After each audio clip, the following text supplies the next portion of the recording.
ஒரு வசனத்தை நாம் வாசித்து கர்த்தருடைய வார்த்தைக்கு நிறைய கடந்து போவோம். மத்தேயு எழுதின சுவிசேஷம் 24ஆம் அதிகாரம் 3வது வசனத்தை வாசிங்கள்.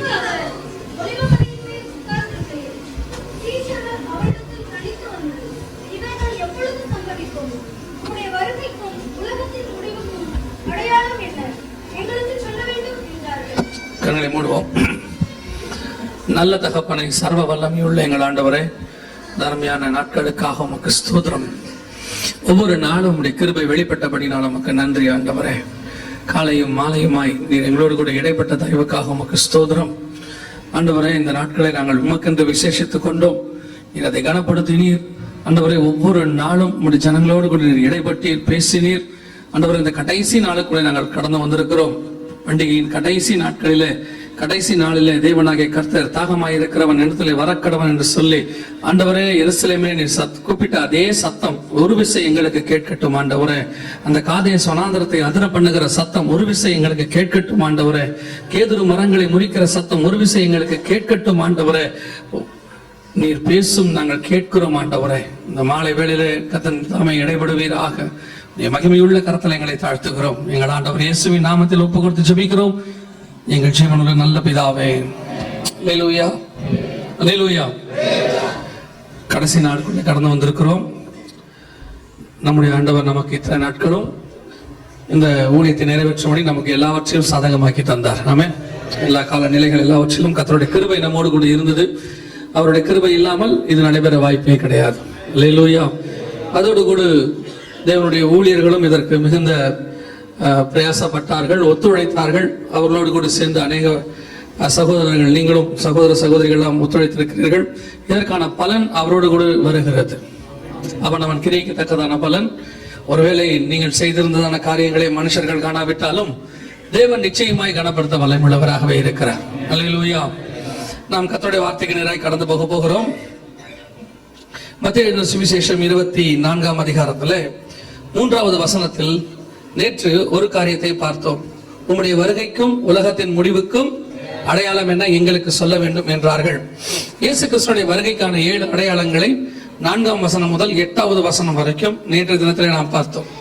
இன்னைக்கு என்ன பார்க்க போறோம்னா அதோட 2வது பகுதி, உலகத்தின் முடிவுக்கு அடையாளம் என்ன என்பதை குறித்து பார்க்க போகிறோம். இந்த உலகத்தின் முடிவு அப்படிங்கிறது தான் அப்படி ஒரு உபதேசமே நமக்கு பொதுவா சபைகள்ல கொடுக்கப்படுகிறதே இல்லை. வேதத்துல கர்த்தருடைய நாள் அப்படின்னு சொல்லி அதற்கு ஒரு வார்த்தை உண்டு. அந்த கர்த்தருடைய நாளை குறித்து தான் எல்லா தீர்க்கதரிசிகளும் பேசி இருக்கிறார்கள். கர்த்தருடைய நாளில் யார் நிலை நிற்க கூடும் அப்படின்னு சொல்லி வேதம் சொல்லுது. இந்த தேவனுடைய நாள், கர்த்தருடைய நாள் இப்படி நிறைய இருக்கு பைபிள்ல. அதை நம்ம உலகத்தின் முடிவுன்னு சொல்றோம். இந்த உலகத்தின் முடிவை குறித்து இன்னும் நாம வருகையை பத்தியும் முழுசா கேட்கல. இன்னும் அநேக இடங்களிலே அது சொல்லப்படவில்லை. இன்னும் உலகத்தின் முடிவை பத்தின உபதேசம் வேற இருக்கு. அதனால்தான் ஆண்டவர் சொன்னாரு, நான் என்னுடைய மகத்துவங்களை எழுதி கொடுத்தேன், அவர்கள் அதை அந்நிய காரியமாய் எண்ணினார்கள். எல்லாத்தையும் எழுதி கொடுத்துட்டாரு. அதெல்லாம் நம்ம கண்ணுக்கு முன்னாடி நடக்கவும் செய்யுது. ஆனால் அது என்னவாய் மாறிவிட்டது, நமக்கு இன்ஃபர்மேஷனா மாறிடுச்சு, அல்லது ஒரு நியூஸ், அவ்வளவுதானே ஒழிய மற்றபடி இது பைபிள்ல இருக்கு, ஆண்டவர் நமக்கு முன்னறிவித்திருக்கிறார் அப்படிங்கறது மட்டும் நமக்கு என்ன செய்யல, தெரியவில்லை. இன்னைக்கு நாம அப்படிப்பட்ட காரியங்கள் இருக்கும் போது ஆண்டவர் நமக்கு தெரியப்படுத்துறார், இல்லப்பா இதெல்லாம் பைபிள்லயும் இருக்கு, நான் தான் முன்னாடி முன்னிறுத்திருக்கிறேன் அப்படிங்கறத ஆண்டவர் நமக்கு தெரியப்படுத்துறார். அதுல ஒன்று உலகத்தின் முடிவு. இந்த உலகம் முடிவடையுமா, உலகம் முடிவடைய வாய்ப்பு இருக்கிறதா அப்படின்னு கேட்டீங்கன்னா, நீங்க நம்புறீங்களோ இல்லையோ, உலகத்துல உள்ளவங்க நம்புறாங்க உலகத்தின் முடிவுன்னு ஒண்ணு இருக்குன்னு சொல்லி. உங்களுக்கு கூட தெரியும் நினைக்கிறேன், 2012 ஒரு காரியம் ரொம்ப பரபரப்பா போயிட்டு இருந்துச்சு.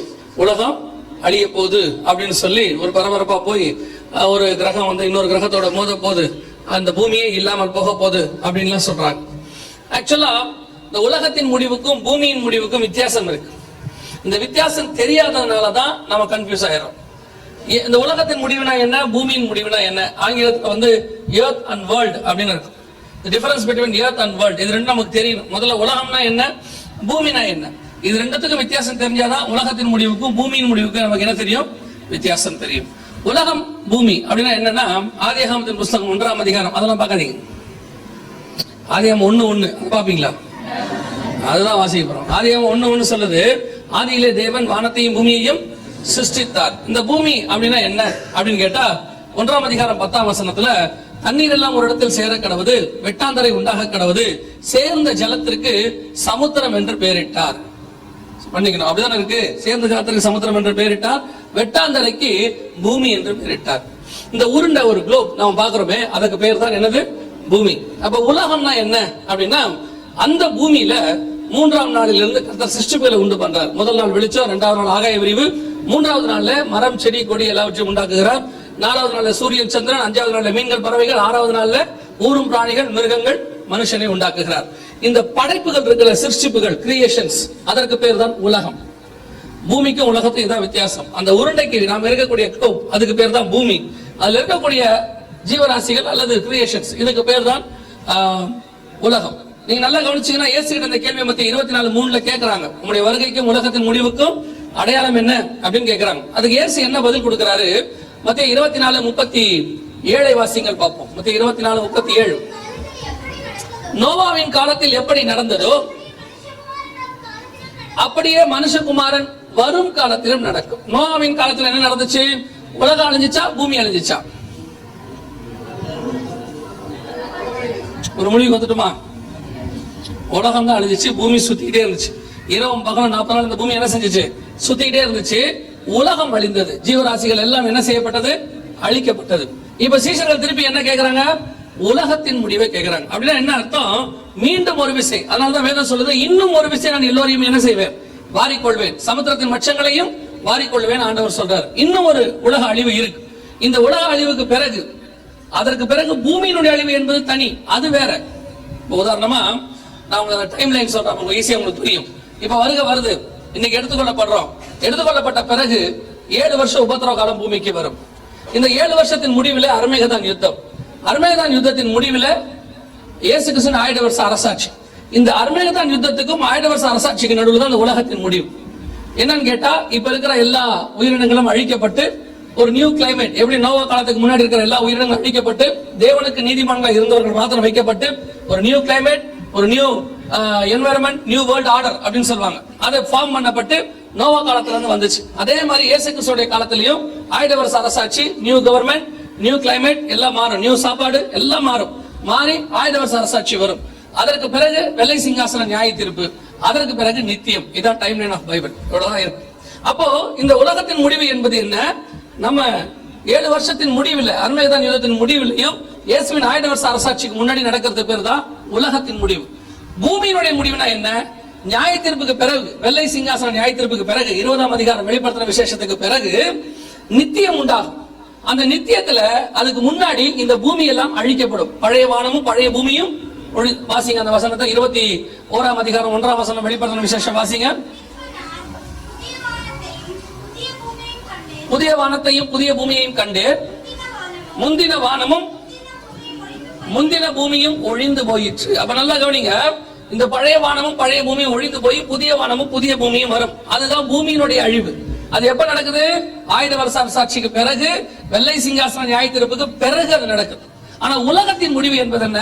அது அப்போ ஒப்போது நடக்கும். நோவா காலத்துல ஒரு தடவை நடந்துச்சு, நம்ம காலத்துல ஒரு தடவை நடக்குது. எப்ப நம்ம காலம்னா வருகைக்கு பின்னாடி 7 வருஷம் கழிச்சு. நல்லா கவனிச்சீங்கன்னா, இந்த நோவா காலத்திலயும் உலக அழிவு எப்ப நடந்திருக்குதுன்னா, நோவா பேழைக்குள்ள போய் 7 நாள் கழிச்சுதான் உலகம் அழிஞ்சிருக்கு. நம்ம அதை வாசிச்சோம். இன்னும் ஒரு தடவை வாசிங்க. ஆதியாகமத்தின் புஸ்தகம் 7ஆம் அதிகாரம் 7ஆம் வசனத்தையும் 10ஆம் வசனத்தையும் வாசிங்க.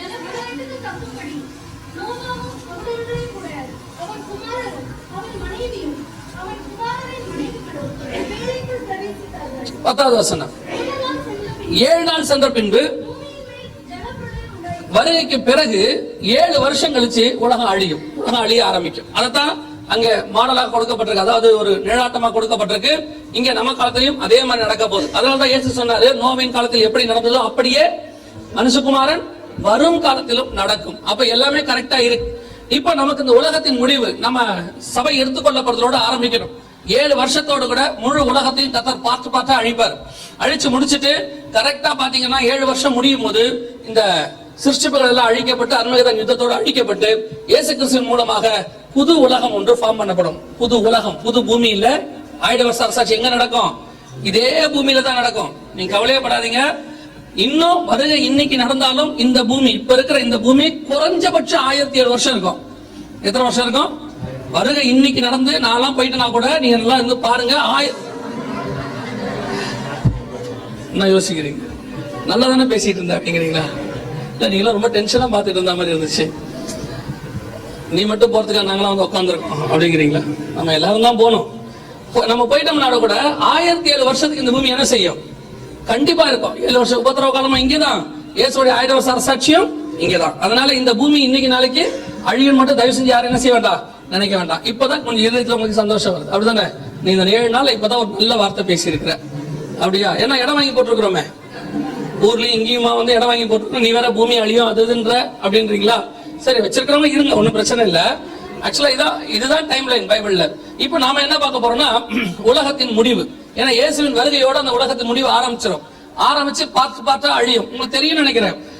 சபை எடுத்துக்கொள்ளப்பட்ட பிறகு 8ஆம் அதிகாரம் வெளிப்படுத்தின விசேஷம் வாசிச்சீங்கன்னா 3 1 பங்கு எல்லாம் அழிந்ததுன்னு இருக்கும். 3 1 பங்கு மரம் செடி கொடி எல்லாம் அழிந்தது. 8 7 வெளிப்படுத்தின விசேஷம். அடுத்து 3 1 பங்கு தண்ணீர் எல்லாம் கசப்பாக மாறிற்று, அதில் குடித்த மனிதர்கள் அநேகர் செத்து போனார்கள்.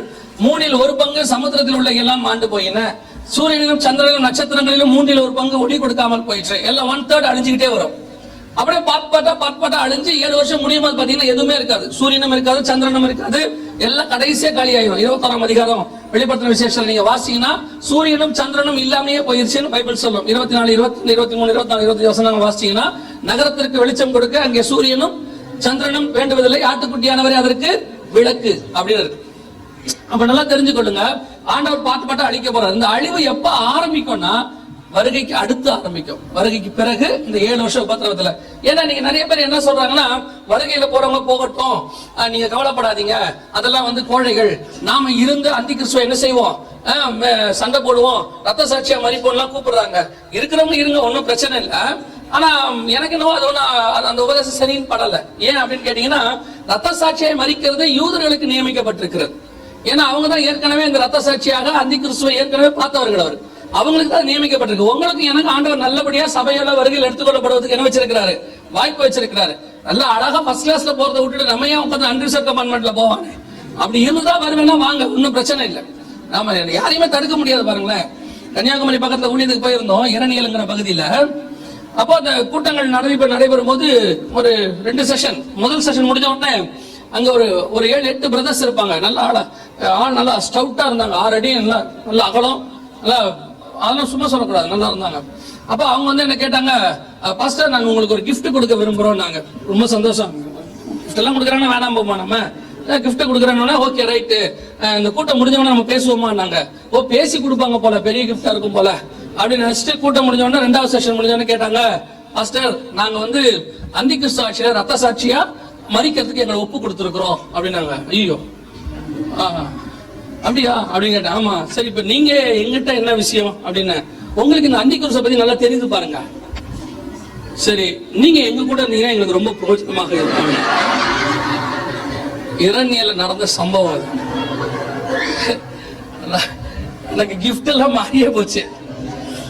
அப்ப நான் கேட்டேன், இந்த கிஃப்ட் ஒண்ணு தர நீங்களே, அது என்னன்னு கேட்டேன்.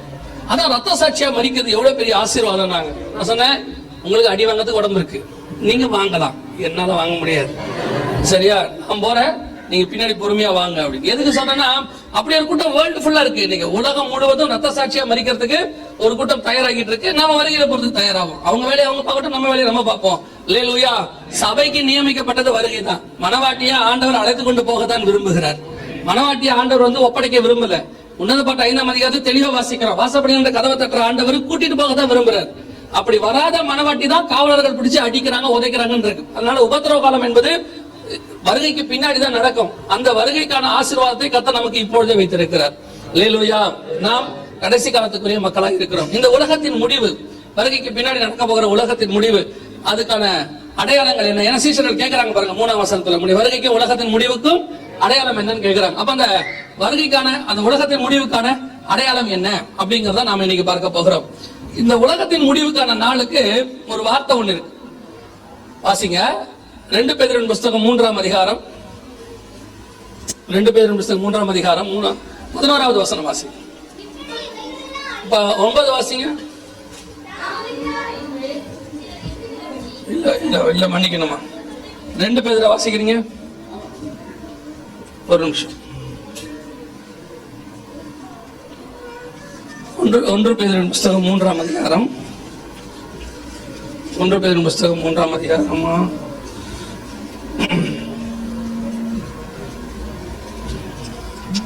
2 பேதுரு புஸ்தகம் 3ஆம் அதிகாரம் 10வது வசனம் வாசி.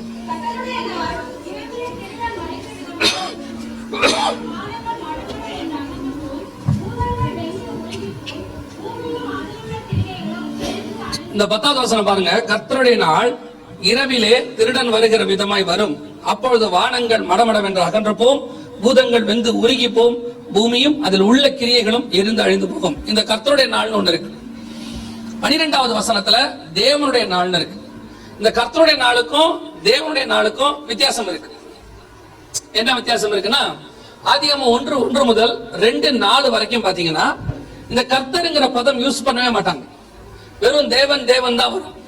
அந்த தேவன் தேவன் இருக்கிற வரைக்கும் எதுக்குள்ளயுமே ஜீவன் வந்திருக்காது, எதுக்குள்ளுமே ஜீவன் இல்லைன்னு பைபிள் சொல்லும் 2:4 வரைக்கும். அது வசனம் தெளிவா சொல்லும். ஏனெனில் தேவனாகிய கர்த்தர் இன்னும் மழையை பெய்ய வைக்கவில்லை அப்படின்னு இருக்கும், பூமியினுடைய விதைகள் இன்னும் முளைக்கவில்லை அப்படின்னு இருக்கும்.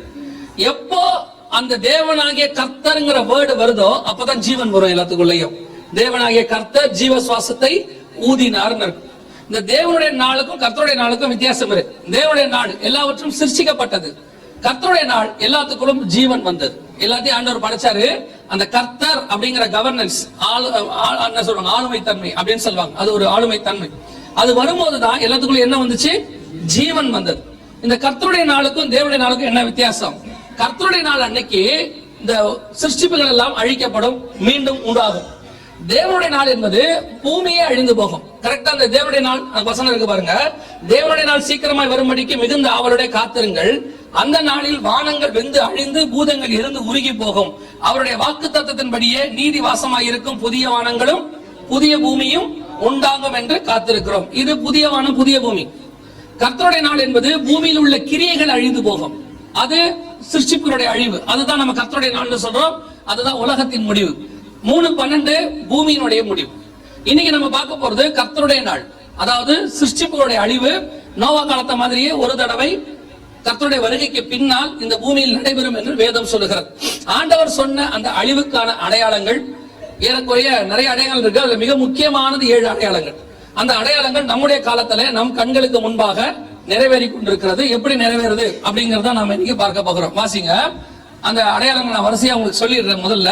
அதுக்கு பிறகு அதெல்லாம் எப்படி நிறைவேறுக்குன்னு பார்ப்போம். முதலாவதாக அப்போஸ்தலர் நடவடிக்கைகள் 2ஆம் அதிகாரம் 19வது வசனம் வாசி. அப்போஸ்தலர் நடவடிக்கைகள் 2ஆம் அதிகாரம் 19வது வசனம். உயர வானத்திலே, நல்லா கவனிங்க, முதலாவது அடையாளம் உயர வானத்திலே அற்புதங்களையும், இரண்டாவது அடையாளம் தாழ பூமியிலே ரத்தம், மூணாவது அடையாளம் அக்கினி புகைக்காடு. நெருப்பும் புகையும் ஒண்ணுதான். வாசிங்க, திருப்பி வாசிங்க. அல்லாமலும் உயர வானத்திலே அற்புதங்களையும் தாழ பூமியிலே ரத்தம் அக்கினி.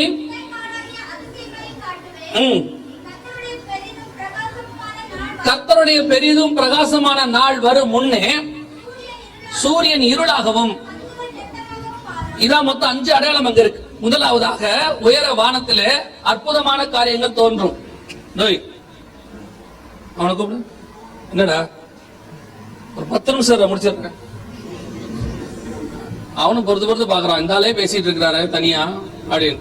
கவனிங்க, உயர வானத்திலே அற்புதமான காரியங்கள் தோன்றும். இரண்டாவது தாழ பூமியிலே ரத்தத்தாலே அடையாளம். மூன்றாவது அக்கினி புகைக்காடு. நாலாவது சூரியன் இருளாக மாறும். ஐந்தாவது சந்திரன் ரத்தம் போல மாறும். இது ஒத்த வசனம் பழைய ஏற்பாட்டுல யோவேல் 2:31 இருக்கு. கர்த்தருடைய பெரிதும் பயங்கரமான நாள் வரும் முன்னே சூரியன் இருளாகவும் சந்திரன் ரத்தமாகவும் மாறும். இதுக்கு ஒத்த வசனம் புதிய ஏற்பாட்டுல எங்க இருக்கு அப்படின்னு கேட்டீங்கன்னா, வெளிப்படுத்தின விசேஷத்துல 6ஆம் அதிகாரம் வெளிப்படுத்தின விசேஷம் 12வது வசனத்துல, அவர் 6ஆம் முத்திரையை உடைக்க கண்டேன், பூமி மிகவும் அதிர்ந்தது, சூரியன் கருப்பு கம்பளியை போல கருத்தது, சந்திரன் ரத்தம் போல ஆயிற்று. அப்ப முதல் அடையாளம் வானத்தில் அற்புதமான காரியம். இரண்டாவது தாழ பூமியில ரத்தத்தால் அடையாளம். மூன்றாவது அக்கினி புகைக்காடு. நாலாவது சூரியன் இருளாக மாறும். ஐந்தாவது சந்திரன் ரத்தம் போல மாறும். ஆறாவது அடையாளம் அதே வெளிப்படுத்தின விசேஷம் 6ஆம் அதிகாரம் 13ஆம் வசனத்துல இருக்கு. அத்தி மரத்தின் காய்கள் உதிர்கிறது போல வானத்தின் நட்சத்திரங்களும் பூமிக்கு மேல் வந்து விழுந்தது. இது 6வது அடையாளம். 7வது கடைசி அடையாளம் வெளிப்படுத்தல் 6:15 மனுஷன்ல இருக்கு. பூமியின் ராஜாக்களும் பெரியோர்களும் ஐஸ்வர்யவான்களும் சேலைத்தனவர்களும் பலவான்களும் சுயாதீனர் யாவரும் அடிமைகள் யாவரும் பர்வதங்களின் குகைகளிலும் கண்மலையிலும் ஒளிந்து கொண்டு. மொத்தம் அங்க 7 அடையாளங்கள் இருக்கு பாருங்க. 7 அடையாளங்கள் எப்படி இருக்கும்னா, வானத்தில் ஆரம்பிச்சு பூமி வரைக்கும் இருக்கும். வானத்தில் அடையாளம் இருக்கும், சூரியன்ல இருக்கும், சந்திரன்ல இருக்கும், நட்சத்திரங்கள்ல இருக்கும், தண்ணியில இருக்கும், பூமியில தண்ணியில இருக்கும், ரத்தத்தால் அடையாளங்கள், அப்புறம் மரம் செடி கொடி அக்கினி புகைக்காடு இருக்கும். அடுத்து மனுஷன் பூமி கடியில போய் பதுக்கி கொள்வான், பாதாளத்துக்கு போயிருவான். மொத்தம் எல்லா அடையாளம், வானம் தொடங்கி பாதாளம் வரைக்கும் எல்லாத்துக்கும் அடையாளங்கள் இருக்கு. இந்த 7 அடையாளங்களும் கர்த்தருடைய பெரிதும் பயங்கரமான நாள் வரும் முன்னே நடக்கணும். அதாவது உலகத்தினுடைய முடிவு வரத்துக்கு முன்னாடி இந்த 7 அடையாளங்கள் வரணும். இதைத்தான் சீஷர்கள் கேட்கிறாங்க, உங்களுடைய வருகைக்கும் உலகத்தின் முடிவுக்கும் அடையாளம் என்ன? ஏன் இத வருகையோட சேர்த்து கேட்கிறாங்கன்னா, வருகை நடந்தாதான் அதுக்கப்புறம் இதெல்லாம் நடக்கும். நம்ம சபை எடுத்துக்கொள்ளப்படுதல் இருக்குது, அது மிக முக்கியமான ஈவென்ட் இந்த வேர்ல்ட் ஹிஸ்டரியில. எதுக்காகனா, எப்படி இயேசுடைய முதலாம் வருகை உலக சரித்திரத்தையே 2ஆ பிரிச்சுச்சோ, பைபிள் படி நியாயப்பிரமாணத்தை தனியா, கிருபையின் பிரமாணத்தை தனியா பிரிச்சுச்சோ, அதே மாதிரி இப்ப வருகை இந்த சபை எடுத்துக்கொள்ளப்படுதல் எல்லாத்தையும் மாத்த போகுது. வேர்ல்டினுடைய மேப்பே மாத்த போகுது. அந்த அளவுக்கு மிக பெரியதான ஒரு இன்சிடென்ட் தான் சபை எடுத்துக்கொள்ளப்படுதல். அதுக்கு தான் ஆண்டவர் 2000 வருஷம் டைம் கொடுத்திருக்கிறார். நீடிய பொறுமையோட காத்திருக்கிறார். நோவா காலத்துல 1650 வருஷம் காத்திருந்தார். அவர் நீடிய பொறுமையோட காத்திருக்காரு இருக்குல்ல. நோவோட ஜலப்பிரளயம் பூமி உண்டானது 1650 வருஷத்துல நடந்துச்சு. ஆனா நமக்கு 2000 வருஷமா கர்த்தர் காத்துக்கிட்டு இருக்கிறாரு. அப்ப இன்னும் அதிகமாக கர்த்தர் நமக்கு காத்திருக்கிறார். காரணம், அது அதை விட மிக முக்கியமான இன்சிடென்ட். அவ்வளவு முக்கியமா நம்ம ஆண்டவர் வச்சிருக்கிறாரு. அப்ப இந்த உலகத்தின் முடிவு சபை எடுத்துக்கொள்ளப்படுவதோடு கூட ஆரம்பிக்க போகிறது.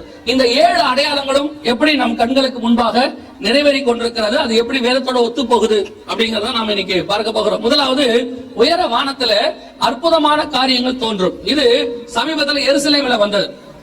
நல்ல கவனிங்க, எருசலேமுக்கு மேல ஒரு மிக பெரியதான ஒரு ஒளிவட்டம், ஒரு எக்கால சத்தம் கேக்குது பாருங்க.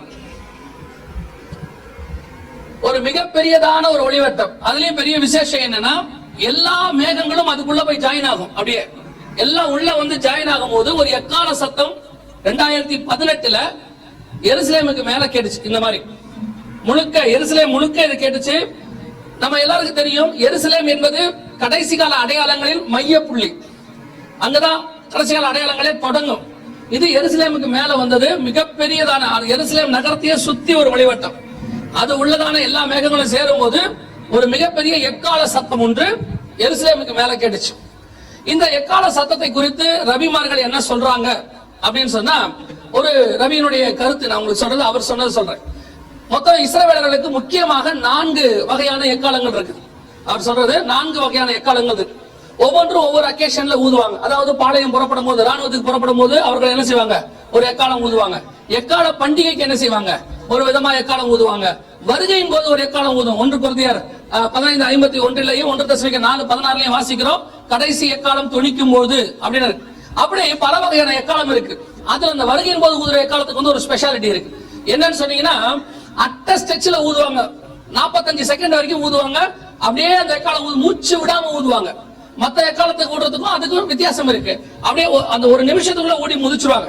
இதத்தான் பவுல் சொல்றாரு, ஒரு இமை பொழுதுல ஒரு நிமிஷத்துல நான் மறுரூபம். அந்த எக்காலம் ஸ்டார்ட் ஆகும் போது தொடங்கி அந்த எக்காலம் ஊதி முடிக்கிறதுக்குள்ள மொத்த ஜனமும் கர்த்தருடைய வருகை காத்திருக்கிறவர்கள் மறுரூபமாக்கி பரலோகத்துக்கு எடுத்துக்கொள்ளப்படுவார்கள். அல்லேலூயா. அதான் கடைசி எக்காலம் சம்பவிக்கும் போது நடக்கிறது. ஆனா இப்போ இந்த எக்கால சவுண்ட் என்ன அப்படின்னு கேட்டா, இது வருகைக்கான எக்கால சவுண்ட் கேட்கல, யுத்தத்துக்கான எக்கால சவுண்ட். யுத்தத்துக்கு புறப்படும் போது, பாளையம் புறப்படும் போது அவங்க எப்படி ஊதுவாங்களோ அப்படி ஒரு சத்தம் கேட்டிருக்குது. எருசலேமுடைய வானத்துல கேட்டு அதான் ரெக்கார்ட் பண்ணிருக்காங்க, இதை கொண்டாந்து இருக்கிறாங்க. அப்ப ரபிமார்கள் என்ன சொல்றாங்கன்னா, எங்களுக்கு வர வேண்டிய கடைசி யுத்தம் வரப்போகிறது எருசலேமுக்கு விரோதமாக. அந்த யுத்தத்தோடு கூட எங்கள் மேசியா வரப்போகிறார் அப்படின்னு சொல்லி அவங்க சொல்றாங்க. அதுல பாதி சரி பாதி தப்பு. என்ன பாதி சரி? யுத்தம் வரப்போகிறது உண்மை. எருசலேமை சுத்திலும் உலகத்திலிருந்து என்ன வரப்போகுது, யுத்தம் வரப்போகுது உண்மை. ஆனா யுத்தத்தின் முடிவில் மேசியா வரமாட்டார். யுத்தத்தின் முடிவில் அந்தி கிறிஸ்துவானவன் வருவான். அவனை இவர்கள் நம்பி மேசியா என்று ஏற்றுக்கொள்வார்கள். கொஞ்சம் 3 வருஷம் கழிச்சு தான் தெரியும் அவன் மேசியா அல்ல, அந்தி கிறிஸ்து என்று அவர் கண்டுபிடிப்பார்கள். இதன்படி இப்ப நமக்கு எக்கால சத்தம் கேட்க தொடங்கிருச்சு. இது ஏதோ எருசலேம்ல மட்டும் கேட்குதுன்னு நினைக்காதீங்க. உலகம் முழுக்க எல்லா நாடுகளிலும் ஏறக்குறைய 16 நாட்டுல ரெக்கார்ட் பண்ணிருக்காங்க. இந்த பக்கம் ஆஸ்திரேலியா ஆரம்பிச்சு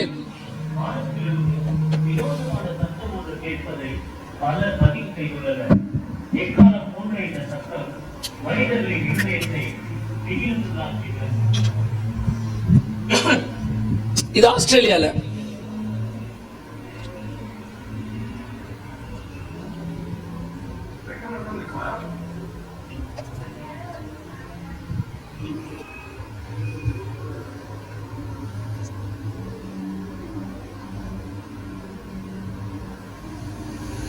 இது போல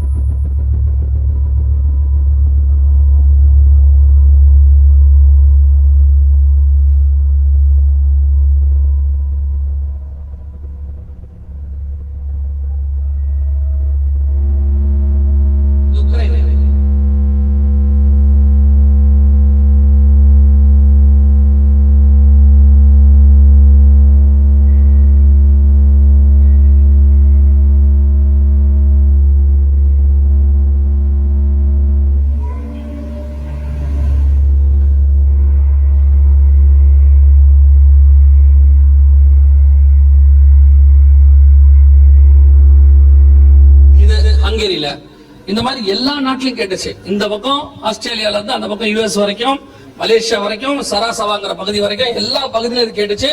கேட்டதுக்கான வீடியோ இருக்கு, அதோட ப்ரூஃப் இருக்கு. யூடியூப்ல போய் பாத்தீங்கன்னா அப்படியே எந்தெந்த நாட்டுல எந்தெந்த டேட்ல கேட்டுச்சு அப்படிங்கறத மொத்தமா எடுத்து கம்பைல் பண்ணி கொடுத்துருப்பாங்க. நீங்க டவுன்லோட் பண்ணிக்கலாம், நீங்க போய் பாத்துக்கலாம், டெஸ்ட் பண்ணிக்கலாம். இதை ஆராய்ச்சி பண்ணி பார்த்து டிவி சேனல்ஸ் எல்லாம் எடுத்து போட்டு எல்லா நாடுகளிலும் இப்படி ஒரு சத்தம் வானத்துல கேட்கப்பட்டிருக்கிறது. கர்த்தர் சொன்னபடியே கடைசியாக வானத்துல என்ன தோன்ற ஆரம்பிச்சிருச்சு? அற்புதமான காரியங்கள் தோன்ற ஆரம்பித்து விட்டது. கர்த்தர் சொன்னபடியே துல்லியமா தீர்க்க தரிசனங்கள். இப்ப இது என்ன என்றது யாருக்கு தெரியாது. இது ஒரு எக்கால சத்தம் ஒண்ணு கேக்குது, எக்கால சத்தம் கேக்குது, அவ்வளவுதான். ஆனா பைபிள் படி கர்த்தர் வரதுக்கு முன்னாடி இதெல்லாம் என்ன செய்யணும்? வானத்துல அற்புதமான காரியங்கள் தோன்றணும். இது சில காரியங்கள் இப்போ எல்லாம் 16 நாட்டுல இது கேட்டிருக்குது. எருசலேம்ல அந்த ஒளிவட்டம் வந்திருக்கு. இது பாத்தீங்கன்னா அதே சவுண்ட ரெக்கார்ட் பண்ணி அதை செக்லாம் பண்ணி பார்த்திருக்காங்க. எந்தெந்த நாட்டுல எங்க கேட்டுச்சு அப்படின்னு சொல்லி அதை ஃபுல்லா ரெக்கார்ட் பண்ணி அதை செக் பண்ணி பார்த்து அந்த அந்த சவுண்டினுடைய மொத்த வேவ்ஸையுமே அவங்க எடுத்து டெஸ்ட் பண்ணி இருக்காங்க. வானத்துல கேட்டிருக்கிறது எக்கால சவுண்டுங்கிறத அவங்க ப்ரூவ் பண்ணிருக்காங்க. இந்த வெப்சைட்டுக்கு போனீங்கன்னா நீங்க அதை பார்க்கலாம். இங்க இருக்கு பாருங்க, இந்த வெப்சைட்டுக்கு போனா நீங்க பார்க்கலாம். நீங்க இது சமீபத்துல வந்ததான ஒரு அடையாளம். என்ன அடையாளம்னா, வானத்துல ஒரே நேரத்துல 2 சூரியன் மாதிரி வந்துருச்சு. இது ஒரு அடையாளமாக வானத்துல வந்த போது அற்புதமான காரியமாக உலகத்துல பார்க்கப்படுது. இப்படி ஒண்ணு கிடையாது. அப்ப சயின்டிஸ்ட் சொன்னாங்க 2 சூரியன் கிடையவே கிடையாது, பூமிக்கு ஒரு சூரியன் தான், இது வாய்ப்பே இல்ல அப்படின்னாங்க. இங்க பாருங்க, இது அதோட வீடியோ. சவுண்ட் கட் பண்ணிருங்க. இது அதோட வீடியோ. இங்க பாத்தீங்கன்னா ஒரே நேரத்துல 2 சூரியன் தெரியும். அங்க ஒண்ணு தெரியும், அங்க ஒண்ணு தெரியும், 2 தெரியும்.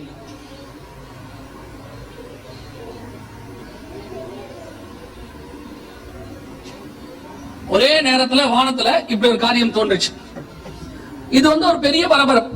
எப்படி 2 சூரியன் வரும் அப்படின்னு. அப்ப சயின்டிஸ்ட் சொன்னாங்க 2 சூரியன் கிடையாது, ஒரு ரிஃப்ளெக்ஷன் ஆகுது. வானத்துல என்ன செய்யுது? ரிஃப்ளெக்ஷன் ஆகி நமக்கு தெரியுது. ஒரே சூரியன் தான் 2ஆ தெரியுது. இப்போ சொல்றேன், நம்ம ஆண்டவர் 2 சூரியன் வரும்னு சொல்லல, வானத்துல அற்புதமான காரியங்கள் தோன்றும் என்றுதான் சொன்னார். ஆண்டவர் 2 சூரியன் வரும், 3 சந்திரன் வரும் சொன்னார். இல்ல, சைனாலாம் பாத்தீங்கன்னா 2 சந்திரன் வந்ததுக்கான ப்ரூஃப் எல்லாம் வச்சிருக்காங்க. ஆண்டவர் அப்படி சொல்லல. ஆண்டவர் சொல்றாரு, வானத்துல என்ன தோன்றும்? அற்புதமான காரியங்கள் தோன்றும். இந்த சயின்ஸ் இருக்குது, சயின்டிஸ்ட் இருக்காங்களே, இவங்க எல்லாரும் என்ன செய்யறாங்கன்னா, அவங்களோட சயின்ஸை வச்சுக்கிட்டு எப்படியாவது பைபிளை தப்பாக்கணும்னு பாக்குறாங்க. நிறைய சயின்டிஸ்ட் அப்படிதான் ப்ரூவ் பண்ண நினைக்கிறாங்க. இது நேச்சர், இது இயற்கை, அது நடக்கும் அப்படின்னு சொல்லி என்ன செய்யறாங்க? எப்படியாவது இந்த அற்புதத்தை என்ன செய்யறாங்க? மட்டுப்படுத்த பாக்குறாங்க. நான் எப்பவும் சொல்லுவேன், சயின்ஸை வச்சு பைபிளை பார்க்கவே கூடாது. நீங்க பைபிளை வச்சுதான் சயின்ஸை பார்க்கணும்.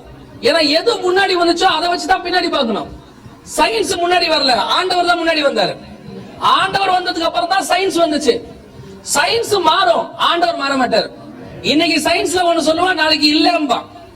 போய் நிலாவுல இறங்கினா 1967 நிலாவுல போய் இறங்கின உடனே, 69 இறங்கின உடனே எல்லாரும் முடிவு பண்ணிட்டாங்க, நம்ம நிலாவுக்கு போறோம். அதுல வேற ஒருத்தர் அனௌன்ஸ் பண்ணாரு, நிலாவுக்கு போயாச்சு, அங்கேயும் கடவுள் இல்லை, there is no God in the moon. அப்ப அங்கேயும் முடிவு பண்ணியாச்சு. அதை நம்பி நம்ம ஊர்ல ஒரு முதலமைச்சர் வேற பாட்டு வானில் நிலவும் நிலவில் நாளை பள்ளிக்கூடம் நடக்கும்ல பாட்டு பாடிட்டு அவர் போயிட்டாரு. எல்லாரும் சொல்லிட்டாங்க. ஆனா பைபிள் சொல்லுது பூமியை தவிர மனுஷன் வேற எங்கேயுமே வேலை செய்ய முடியாது, வாழ முடியாதுன்னு. உடனே நம்ம நிலாவுக்கு போன உடனே யுஎஸ் ஃபுல்லா பைபிள் பாருங்க பொய்யாயிருச்சு, மனுஷன் நிலாவுக்கு போயிட்டான், மனுஷனுடைய கண்டுபிடிப்பு எல்லாத்தையும் தாண்டிடும், பைபிள் பொய், இப்படி எல்லாம் பயங்கர ப்ரொபகண்டா 1960 to 1969 to 1990s வரைக்கும். இப்போ 1969லயே சொன்னாங்க நிலாவுல போய் வாழ போறோம். இன்ன வரைக்கும் யாரும் என்ன செய்யல, நிலாவுல போய் வாழல. 2015ல ஊழியத்துக்காக ஹூஸ்டனுக்கு போயிருந்த போது டெக்சாஸ்ல அங்க வந்துட்டு ஒரு இதுக்கு கூட்டிட்டு போனாங்க, நாசாவோட எக்ஸிபிஷன் ஒண்ணுக்கு கூட்டிட்டு போனாங்க, அங்க உள்ள சகோதரர்கள் கூட்டிட்டு போனாங்க. அப்ப அங்க ஒரு சின்ன டாக்குமெண்ட்ரி போட்டு காட்டினாங்க. அந்த டாக்குமெண்ட்ரியில நிலாவுக்கு போனதை பத்தி எல்லாம் எக்ஸ்பிளைன் பண்ணாங்க. அப்படி அதுல ஒர்க் பண்ண க்ரூல இருந்தவ ஒரு சிலர்லாம் இன்னைக்கும் அங்க வந்து அதை எக்ஸ்பிளைன் பண்றாங்க. அப்ப முடிஞ்ச உடனே அவங்க எல்லாத்தையும் கிளியர் பண்ணிட்டு ஏதாவது டவுட் இருக்குதா கேட்டாங்க. அப்ப நான் ஒரு டவுட் கேட்டேன், இந்த நிலாவுல போய் வாழ வைக்கிறோம் அது எந்த அளவுல இருக்கு, நம்ம எப்போ வந்து நிலாவுல வாழ போறோம், அந்த ப்ராஜெக்ட் எவ்வளவு தூரத்துல இருக்குன்னு கேட்டேன். அப்ப அவர் சொன்னாரு, அமெரிக்கன்ஸ் அந்த ப்ராஜெக்ட் 1990ஸ்ல ஸ்டாப் பண்ணிட்டோம். நாங்க போய் கல்லெல்லாம் எடுத்துட்டு வந்துட்டோம், நிலாவுக்கு போதும் நாங்க ஸ்டாப் பண்ணிட்டோம். 1990ஸ்க்கு அப்புறம் நிலாவுக்கு ஒரு ப்ராஜெக்ட் கூட அமெரிக்கா செய்யல. இப்போ கேட்டேன் ஏன் செய்யல அப்படின்னு. அவர் சொன்னாரு, நிலாவுல மனுஷன் வாழ முடியாது, there is no water, அப்புறம் வாட்டர் இல்லாட்டி ஆக்சிஜன் இருக்காது, சோ வாழ முடியாது. நீங்க 200 கோடி ரூபாய் செலவு பண்ணி சொல்றத நாங்க வெறும் படிச்சுட்டு தான் சொல்றோம். இதுல வந்துட்டு பைபிளை வச்சு செய்யுங்க, செலவு மிச்சம். அவனாவது அப்ப நிறுத்திட்டான், இப்பதான் நம்மளால ஆரம்பிச்சிருக்கான். சந்திராயன் 1, 2 எல்லாம் போய் விட்டு அதுல ஒரு சந்திராயன் வேற காணும், இப்ப விட்டுருக்காங்க. இப்ப சரி இதை விட்டாச்சுன்னு பார்த்தா அடுத்து ஆரம்பிச்சிருக்காங்க. செவ்வாய்க்கிரகத்துல என்ன பண்ண போறோம், வாழ வைக்க போறோம். இப்ப செவ்வாய்க்கிரகத்துல என்ன பண்ண போறோம், இப்ப பாருங்க 49 பேர் செலக்ட் பண்ணிருக்கான் செவ்வாய்க்கிரகத்துல வாழ வைக்கிறதுக்கு. அதுல ஒரு ஆள் கோயம்புத்தூர் ஆளு நம்ம ஊர்ல செலக்ட் பண்ணிருக்கான். மொத்தம் 49 பேர். அதுவும் ஒன் வே டிக்கெட்டாமா, இறக்கி விட்டுட்டு வந்துருவானாமா. என்ன ஐடியா பாருங்க. அங்கேயும் வாழ முடியாது, எங்கேயும் வாழ முடியாது, தமிழ்நாட்டுலதான் நம்ம பூமியில தான் வாழ முடியும். அதாவது அவங்க அங்கங்கதான் வாழ முடியும், மாத்தி வாழ சொன்னோட வாழ முடியாது. கொஞ்சம் பேர் பகலில வந்துட்டு வாழ மாட்டேங்கிறாங்க, கொஞ்சம் பேர் தமிழ்நாட்டுல இருந்துட்டு வாழ மாட்டேங்கிறான். ஊட்டியில இருக்கிறவன் சென்னைக்கு வரவே மாட்டேங்கிறான், சென்னையில இருக்கிறவன் விட்டு ஓடணுங்கிறான். ஆக மொத்தத்துல பூமியை தவிர வேற எங்கேயுமே என்ன செய்ய முடியாது, போக முடியாது. எவ்வளவு சயின்ஸ் எத்தனை கோடி செலவு பண்ணாலும் பைபிள் வார்த்தையிலிருந்து ஒன்றை கூட அவனால் தப்பாய் நிரூபிக்கவே முடியாது. காரணம், சயின்ஸுக்கு மேல கர்த்தர் உட்கார்ந்து இருக்கிறார். அதை உண்டாக்கின தேவன். நீங்க ஆதியில தேவன் வானத்தையும் பூமியும் படைத்தாருங்கிறோம், அது எவ்வளவு பெரிய சயின்ஸ் தெரியுமா? பிசிக்ஸ்ங்கிறது 3 விஷயம் தான். நம்ம டைம், ஸ்பேஸ், மேட்டர்ம்பாங்க, அவ்வளவுதான். அந்த 3 அந்த முதல் வசனத்திலே இருக்கும். ஆதியிலே டைம், வானத்தையும் ஸ்பேஸ், பூமியையும் மேட்டர், முடிஞ்சிருச்சு. மொத்த சயின்ஸ் அங்கேயே முடிஞ்சிருச்சு. இவன் வந்து சொல்றான் சயின்ஸ்ல, நாங்க பாருங்க சயின்ஸ்ல எல்லாத்தையும் ப்ரூஃப் பண்றோம், எல்லாத்தையும் காட்டுறோம், எங்க உங்க கடவுளை காட்டுங்க. சில கேக்குறாங்க நாத்திகவாதிகள், உங்க கடவுளை காட்டுங்க அப்படின்னு. கடவுளை காட்டின நீ என்ன ஆவ இல்லையா? ஒருத்தர் வந்து ரொம்ப நேரம் வாக்குவாதம் பண்ணாரு, நானும் எவ்வளவோ எக்ஸ்பிளைன் பண்ண, அவர் கேட்கல. கடைசியா அவர் வந்துட்டு, சரி பிரதர் நம்ம எதுவுமே வேண்டாங்க, ஒரே விஷயம் உங்க கடவுளை காட்டுங்க, அவ்வளவுதான். இதோட டேபிள் காட்டுறேன், இதோட சேர் காட்டுறேன், அதே மாதிரி உங்க கடவுளை காட்டுங்க, நான் நம்பிடுறேன் அப்படின்னாரு. உங்களுக்கு மூளை இருக்கான்னு கேட்டேன். அவரு நினைச்சிட்டாரு, என்ன பிரதர் இவ்வளவு கோவப்படுறீங்க, நீங்க கோவப்படலாம். கோவமே படல, அமைதியா கேட்கிறேன், மூளை இருக்கா? உடனே அவர் சொன்னாரு, அது எப்படி மூளை இல்லாம இருக்க முடியும், மூளை இருக்கனால உங்ககிட்ட இவ்வளவு பேசுறேன்னாரு. காட்டுங்கன்னு சொன்னேன், உங்க மூளையை கொஞ்சம் காட்டுங்க. அது என்ன காட்டுங்க, நான் எக்ஸ்ரே எடுத்து காட்டுவேன், நான் ஸ்கேன் பண்ணி காட்டுவேன், எனக்கு மூளை இருக்குன்னாரு. உன் மூளையை நீ காட்டுறதுக்கு எக்ஸ்ரே ஸ்கேனும் தேவைப்படுது, சர்வ வல்லவரை நான் காட்டணுங்கிறிய, அதுக்கு இன்னும் நிறைய ப்ரொசீஜர் இருக்குது. உன் மூளையை நீ காட்டுறதுக்கே ப்ரொசீஜர் வேணும்னா, வானத்தையும் பூமியும் உண்டாக்கிற தேவனை காட்டுறதுக்கு அதுக்கும் கொஞ்சம் ப்ரொசீஜர் இருக்கு. உன் ப்ரொசீஜரை நீ பண்ணி மூளையை காட்டு, என் ப்ரொசீஜருக்கு வா, நான் கர்த்தரை உனக்கு காட்டுறேன். அல்லேலூயா. இங்க உட்கார்ந்து இருக்கிறவன் கர்த்தரை பார்க்காம இல்ல, எல்லாரும் கர்த்தரை பார்த்து உணர்ந்து பாவத்தை மன்னித்தாருங்கிறத அறிஞ்சு தேவன் மேல அன்புல உட்கார்ந்து இருக்கிற கூட்டம். இங்க யாருமே கர்த்தரை இல்லைன்னு சொல்ல மாட்டான், ஏன்னா அத்தனை பேரும் கர்த்தரை உணர்ந்து இருக்கிறோம். சிலர் சொல்லுவான் சயின்ஸ் அப்படி இருக்கு இப்படி இருக்கும்பா. இது வரைக்கும் சயின்ஸ் ஜெயிச்சு பைபிள் தோத்ததா சரித்திரமே இல்ல. குரங்குல இருந்து மனுஷன் வந்தாருங்கிற சார்லஸ் டார்வினே கடைசியில பைபிள் ஜெயிச்சிருச்சு. வால்டர்னு ஒருத்தர் இருந்தாரு, அவர் தான் பைபிளுக்கு அகைன்ஸ்டா அதிகமா எழுதின ஒரு நாத்திகர். அவர் சொன்னாரு, 100 வருஷத்தில் கிறிஸ்தவமும் வேதாகமும் பூமியிலிருந்து இல்லாமல் போகும். வால்டர் எழுதினார், 100 வருஷத்தில் பூமியிலிருந்து கிறிஸ்தவமும் வேதாகமும் இல்லாமல் போகும். வால்டர் செத்து போனாரு, அவர் குடும்பம் கஷ்டப்பட்டுச்சு, வறுமைக்கு வந்துச்சு. கடைசி அவர் வீட்டை வித்தாங்க. வால்டர் வீட்டை வாங்கினது பைபிள் சொசைட்டி. வாங்கி அதே வால்டர் வீட்டுல தான் பைபிள் பிரிண்ட் ஆச்சு. எந்த பைபிள் இல்லாமல் போகும் என்று வால்டர் சொன்னாரோ அதே வீட்டில் பைபிள் பிரிண்ட் ஆவதற்கு கர்த்தர் கிருபை செய்தார். அல்லேலூயா.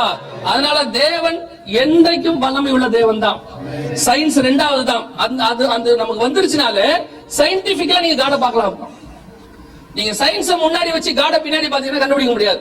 காட முன்னாடி வச்சு சயின்ஸ் பின்னாடி வச்சு பாருங்க, ஈஸியா நீங்க சயின்டிபிக்கலாவே காட பார்க்கலாம். ப்ரூஃப் ஆண்டவர் கொடுப்பார். சயின்ஸ்ல இருந்து ஆண்டவர் நமக்கு ப்ரூஃப் எல்லாத்தையும் கொடுப்பார். சரி, வானத்துல அடையாளங்கள் தோன்ற ஆரம்பித்து வருது. இதுல இன்னொரு காஷன், இன்னொரு எச்சரிப்பு உங்களுக்கு கொடுக்கணும். அது என்னன்னு கேட்டா, இதுக்கு பேரு ப்ளூ பீம் ப்ராஜெக்ட் பேரு. இதவருக்கு பாருங்க, இப்படி வருது பாருங்க. இதுக்கு பேரு ப்ளூ பீம் ப்ராஜெக்ட். அப்படின்னா என்ன அப்படின்னா, திடீர்னு வானத்துல இயேசுன்னு பேர் வரும். இயேசு மாதிரி சரீரம், அதாவது ஒரு அடையாளம் தோன்றும். வானத்துல கட்டடங்கள் தோன்றும். இங்க இருக்கு பாருங்க, ஒரு குதிரை வருது பாருங்க, வெள்ளை கலர் குதிரை வரும். உடனே எல்லாரும் என்ன சொல்றாங்கன்னா, வானத்துல இயேசு வருகிறார், இயேசு என்று பேர் வருது. இது பண்றது யாரு? இந்த ப்ளூ பீம் ப்ராஜெக்ட் பண்றது யாருன்னா, கிறிஸ்தவத்திற்கு எதிரானவர்கள். கிறிஸ்தவத்துக்கு எதிரானவர்கள் தான் இந்த ப்ளூ பீம் ப்ராஜெக்ட் பண்றாங்க. அது ஏங்க கிறிஸ்தவத்துக்கு எதிரானவர்கள் இயேசுவை பத்தியே பண்றாங்க? திடீர்னு பார்த்தா ஒரு நாள் ஒரு வீடியோ வந்துச்சு. என்ன வீடியோ வந்துச்சுன்னா, வானத்துல நிறைய கட்டடங்கள் தெரியுற மாதிரி, பிளாட்ஸ், நிறைய பிளாட்ஸ். அதுல ஒருத்தர் கீழே போட்டிருந்தாரு, தேவன் நமக்கு கட்டி கொண்டிருக்கிற நகரம் தெரிய ஆரம்பித்து விட்டது. அங்கேயுமா பிளாட் சிஸ்டம்? ஏன் அங்க இடமா இல்ல, அங்கேயும் பிளாட் சிஸ்டம். அது இப்படியே நம்ம ஆட்கள் வந்து ஏமாத்துறாங்க. எதுக்கு, என்ன காரணம் அப்படின்னு கேட்டா, இதுக்கு பின்னாடி ஒரு மிக முக்கியமான மாஸ்டர் பிளான் நடக்குது.